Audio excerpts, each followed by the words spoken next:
And this answer will trigger a lot of people. And what is karma? Karma is attachment. Because how can I stop this awful cycle of reincarnation? So there are nasty spirits, just like there are angels. There are the anti-angels, which some souls are sent back from Judgment Day to the earth plane and given a job.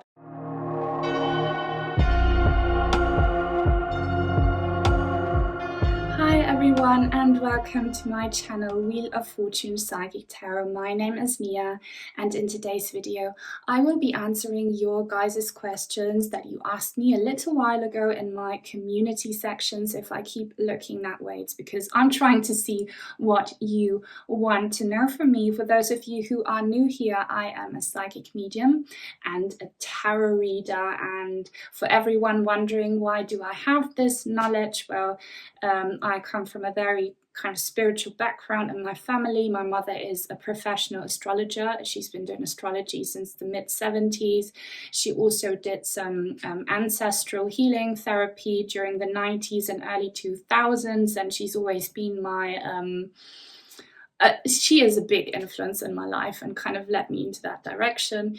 Then I taught myself the tarot when I was 15, so I've been reading that for myself and other people for almost 2 decades, and I had some traumatic experiences in my childhood and teenage years which opened up my spirituality a lot. Let's just keep it simple. And yeah, I just discovered this gift, especially with this channel. I have given strangers on the other side of the world accurate information about themselves and their loved ones. So that's kind of who I am in a nutshell on this platform. And also I've been educating myself obviously on spirituality, on the afterlife, on the spirit realms, by reading books on different religions, different philosophers, like so many things. That would be something for another video, but without further ado, let's jump right into it. I want to answer a question here that is very, very close to my heart. 2 people kind of wanted to know this, but here Bunny Keats says, what happens to people that have ended their own lives? Do we see them again? Are they in heaven? And this answer will trigger a lot of people, because let me tell you, no one is excluded from heaven. Not even people who do the worst things imaginable, because we all come from heaven. That is where we belong. And there is no judgmental higher being, what we imagine God as, who decides to have mercy on us or not. And what really happens, and many of you will know this if you have been watching my readings for a long time, when we pass away and go through the different stages that the soul goes through after losing their body, we end up with our spirit guides, and we are facing Judgment Day, which is our own life review, where we see and feel and kind of mentally process all of our own actions and how they affected the other person. So we experience our actions through the other person's perspective, and we fully understand the consequences of them. And based on that, we judge ourselves if we can forgive ourselves, if we want to move on, if we have to make it up and do it all over again. So we are God in that sense. We judge ourselves. And you know, how terrible would it be if someone who is so broken and so shattered that they want to end the gift of life, to tell those people, no, you can't go to heaven. That doesn't make sense, does it? And I know that there is a passage in the Bible that says people who end their lives are not allowed in heaven. But guys, the Bible has been translated so many times from different languages into other languages. The Bible and other scriptures has been abused and translated with specific intentions that are linked to politics. So Take nothing literally, nothing, not the Bible, not any other religious scripture. Take no one literally, not even me, guys. Think for yourselves and kind of try and figure out what the truth is. You will feel it in your heart. If you hear a truth, you will feel it in your heart that it's right. And saying people who end their own lives are excluded from heaven, that sounds wrong, doesn't it? So reject that. Yeah. I don't know which question to answer next. Okay.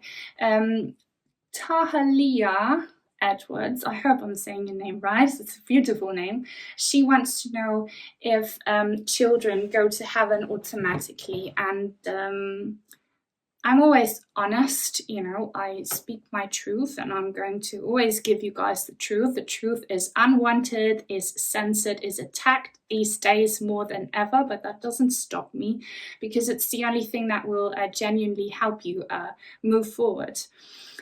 So there is no one way answer here, but what I can tell you is that babies who die in the womb or are stillborn, or who die when they're only a few months old, they say that those babies are actually angels who are not ready for this low vibrational world, so they go back to heaven. And I have seen evidence of that in the work I do, so that is true. And then when a child dies later on, that can still be true, but hang on, I need to get rid of some noise here. Sorry guys, it's very windy today, so excuse any noise that you might hear. There's nothing I can do. But yeah, children that die later on in their lives, it truly depends on, again, how they passed away and how connected they still are to their grieving family. Most children do automatically go to heaven, but if there is unfinished business, again, with a child that needs closure, that needs justice, or that feels like they can't abandon their parents, they will stick around. And this is something that is true for everyone, for every soul. What keeps a soul from moving on, from crossing over? It's unfinished business. And it's very often, I've seen that very often in private readings, when people were not very spiritual, when they didn't believe in anything supernatural, they just don't understand what's going on. Once they lost their body, they are very confused. What's going on? My body doesn't work anymore. Why can't people see me? Why don't people answer? What's happening? Am I dead? Is this my body? Is this my funeral? But why am I still here? They're genuinely very confused. And in my personal experience with the work I've been doing, that stage can last somewhat between 3 months and at the worst a few decades. But what I've seen is that when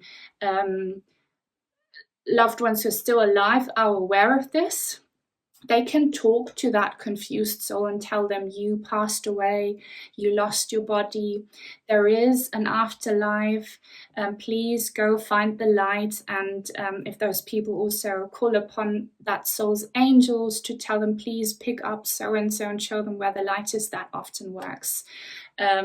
No one stays in that stage forever, not even the people who are seriously lost, because at some point the angels do step in and help, even if you call them or not. I can promise you that also.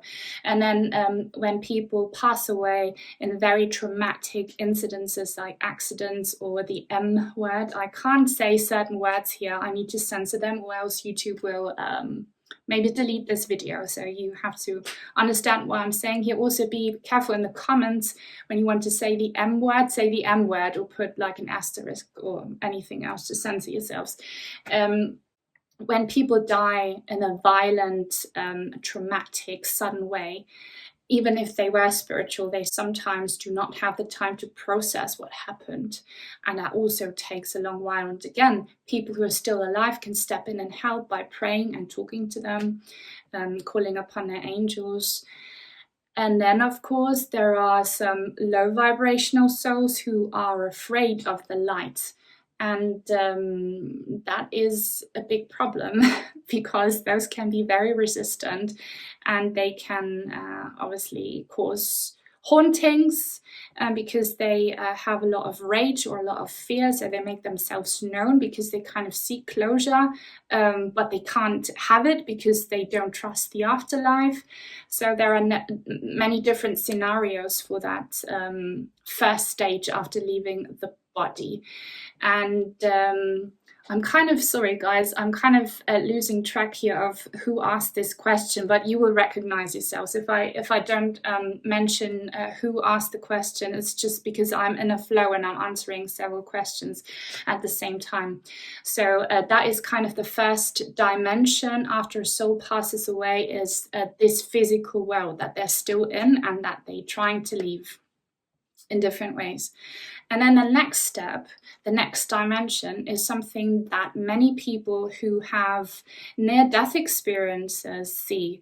And that is basically an extremely beautiful version of our earthly reality. People describe paradise the way we picture it, with the most stunning nature, beautiful plants and animals and sunshine and just paradise. And then what happens is that in this paradise dimension, they meet loved ones, they see loved ones who passed away before them, and sometimes they even meet loved ones they never got to know, because they're in that dimension and want to say to that person who has the near-death experience, look, we're here, there is a higher purpose, no one ever dies, it's fine, but you have to go back because it's not your time yet. But not just people with the near-death experiences go through that. Also the souls who made it through that first stage of disconnecting successfully from their physical body, they go there. They go to paradise, which is kind of, to take off any fears or worries, to just calm that soul down and say, look, death is not the end. Love never dies. No one ever disappears. And then the next dimension is, I would call it the spirit guide angel dimension, where you meet those higher divine beings that help you go through your life review. And after this life review, which I described early on, those souls are either sent back to Earth, and I'm going to get into that in a while, or they pass on to the next high level, which is pure love and light, which is probably what most people think heaven is. But you need to understand that heaven is nothingness. It's just bliss. In true heaven, you do not experience yourselves as an individual anymore. You are not an individual soul anymore. You are just one part of the all, okay? You are one particle of an infinite source of love and light. And that is actually what full illumination is, and what the end of this, many religions call it a curse of the cycle of death and rebirth is. Someone here asked questions about their life being very difficult. November Rain asked this, and I think Miss Phoenix and someone else asked Shannon asked this. Shannon, I don't know what your username is, but you asked this if you're watching. How can I stop this awful cycle of reincarnation? I'm not sure if you can, honestly. Obviously, at some point you will get there, but it probably takes forever, quite literally. You cannot be so enlightened that you end up in nothingness. I mean, yogis try that, and they dedicate their own whole entire life to meditation, and they are so disconnected, they are barely alive. And then they still fail, and they come back. That is something you have to understand. If you want to get to that stage, you have to have achieved the full experience. And that is why we are born, to experience everything. thing, and that's where karma comes into play. If your soul chose to incarnate, to become a human in flesh and blood, it's because the soul wants to experience itself as something. And experience means the good and the bad. And before you haven't experienced everything, and before you haven't gotten to the stage where you have no triggered emotions anymore from that experience, you will not become enlightened and go to heaven where there's only love and light. So as long as you still feel excited about chocolate or your glass of wine, as long as you still feel any kind of physical pleasure from any physical activities, that's positive things, right? You can't go to heaven because your soul is still very materialistic. And as long as you still suffer all the bad things, you can't go to nothingness, to heaven. I hope that makes sense. And again, like, many people will hate this, but it's the truth. Many religions and philosophers say this. And I'm not going to lie to you and say, yes, if you're done, you don't have to go to heaven anymore. And something, guys, that really helps to cope with your karma, to cope with suffering, to cope with the good and bad, is to distance yourselves from your ego mind. And that is extremely difficult in this society, because all that is being taught is a narcissistic, materialistic, egocentrical, egotistical lifestyle. So I'm not blaming anyone here. It's not always been like that. Humanity is going through this right now, and it's reached its peak where literally Satan has taken over, because we are meant to wake up. It's become so bad that we are waking up and that we're changing things. And hopefully in the future, children and like the whole society will just be taught to embrace true spirituality more than before. And what was I saying? Yes. So many people, all people almost, think that what you think with your brain, that intellectual brain that also sorts out your daily business, like when to get up, that does maths, that does your job. Many people think that that kind of brain is the same, let's call it understanding that your soul has. Your soul's brain is the higher self, and those two are separate. Okay, and in this society, we are extremely disconnected. If only we manage to connect our rational brains more with the soul's brain, which is the higher self, all conflicts would disappear. But your soul's brain, the higher self, decided to go through everything that you are going through in this lifetime in order to experience something. And I can't stress this enough. Watch the entire story, The Little Soul and the Sun, that I posted a while ago on my YouTube channel. Listen to all of it. It explains in a very simple way why we go through karmic hardships. You can't understand what light is if you don't go through darkness first. You can't understand what darkness is if you don't go through light. Okay, and so we have to experience a lot of bad things in order to choose, prioritize, and want the good things. That is just the law of existence. And if that triggers you, I'm sorry, but that is the truth. And for those people, and I'm one of those guys, everything I am preaching here is something that I'm practicing myself in order to stay sane and to survive. I had an extremely traumatic life. That's why I'm doing this. I'm a young woman. I should be living a superficial, narcissistic life according to society, being out there, getting married, having children, just posting stupid pictures on Instagram showing off my possessions. I'm not doing that. I am giving advice to the brokenhearted. Why? Because my heart is not just broken, it's shattered, it's rotting away as I'm sitting here. I'm practicing this daily, okay? So Shannon also asked this again, and November Rain, and probably many other people. Amanda, you too. Why, like, how can you cope with that suffering, right? How can you make sure that you don't come back in the next lifetime and go through hell again? By connecting more to your higher self, okay? And by just if you're still watching, guys, and if you are resonating with everything I've been saying, you're already doing it. You're already having a true spiritual awakening. Like these days, people think a spiritual awakening is when you think tarot and astrology is fun. No.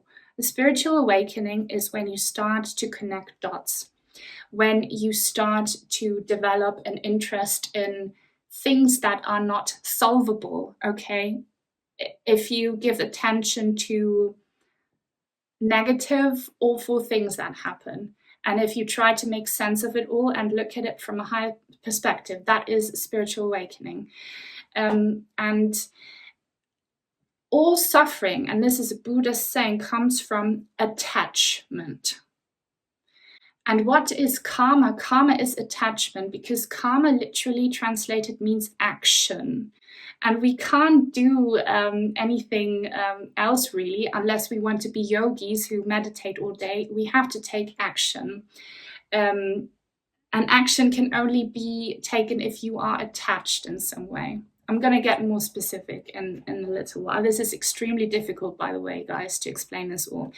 But say you have a husband who is toxic and abusive, and then who leaves you without giving you any sense of closure. That is karma, what he did, because he left someone hurting, and he probably will mess up even more later on in his life and not change his ways. But you suffering, you can also create more karma and make things more complicated if you act instead of if you just reacted. Reacting and acting is kind of different.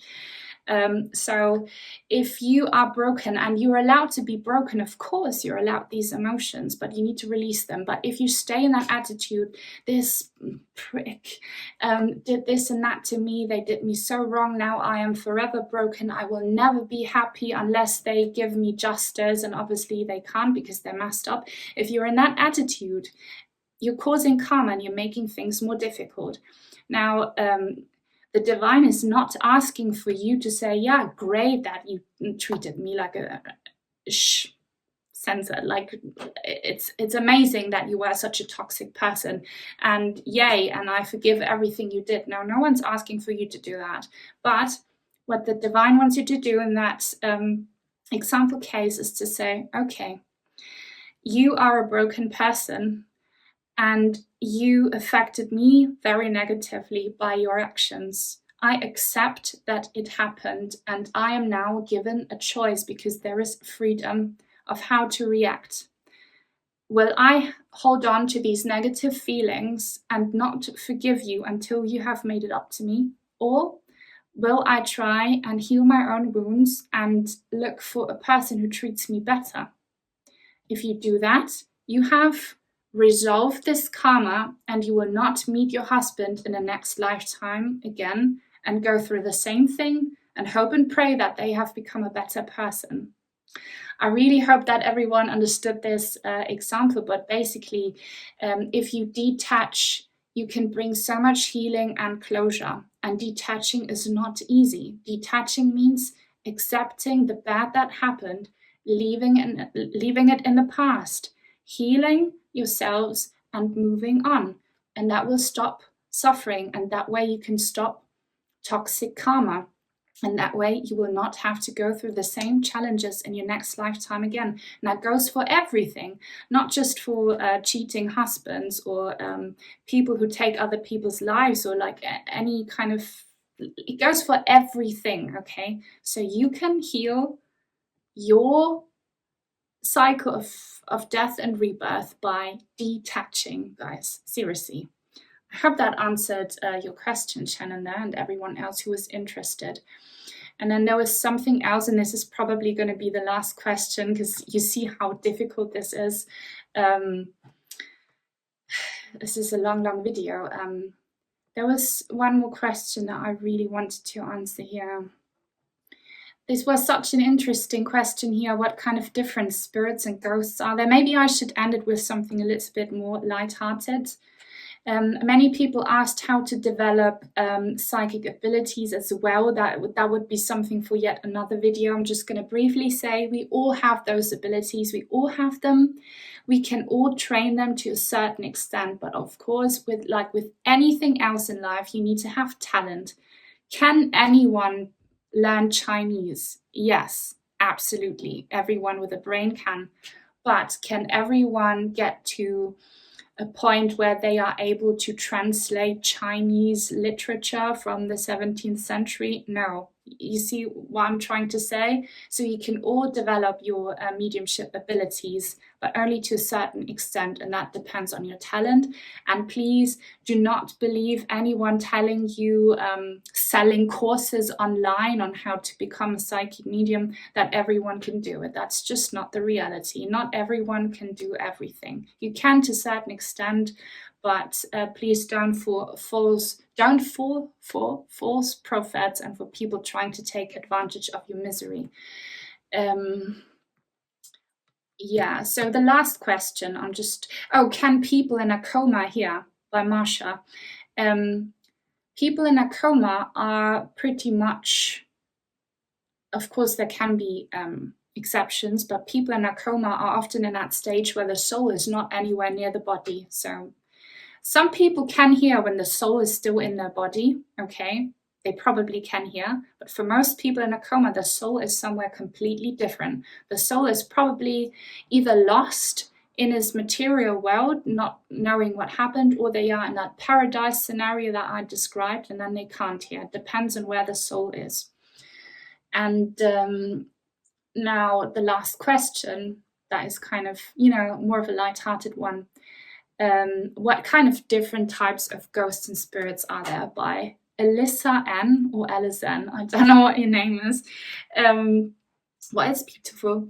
So this is a very interesting question. Spirits, let's just call everything spirits as a more generic group. So obviously spirits are souls, human souls. And by the way, animal souls are on the same level. Some animals come back as humans and vice versa. So we are actually the same. And then especially if you believe in Native American religions, everything has a soul. This plant here right next to me has a soul, has a spirit. That's Mother Nature's spirit. So plants have a spirit. Then I kind of want to group this into 3 different kinds. So let's call that one group the spirit and animal group, which is us and our pets and all the animals. And then we have a high vibrational group, which is angelic. So those are angels, high dimensional beings. And then there are the lower vibrational beings. And lower vibrational only means that these spirits are earthbound. And that can be good or bad.